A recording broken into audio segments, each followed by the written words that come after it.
We'll guide you through how to install the desktop app for Dropbox on your computer. If you find this helpful, consider subscribing and liking the video. First, go to the Dropbox website using your preferred web browser. Once you're there, navigate and click on the Install button in the middle of your screen. This will take you to the download page where you can choose the correct version for your operating system, whether you're using Windows or Mac OS. Click on the download button for your specific system, and the installer file will start downloading to your computer. Once the download is complete, go to your Downloads folder and double-click the installer file to open it.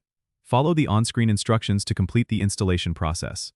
You'll be prompted to sign in with your Dropbox account, or create a new one if you don't already have an account. After signing in, you'll have the option to choose the folders you want to sync to your desktop. You can customize this to fit your needs by selecting the folders that are most important to you. Once you've made your selections, click Next to proceed with the setup.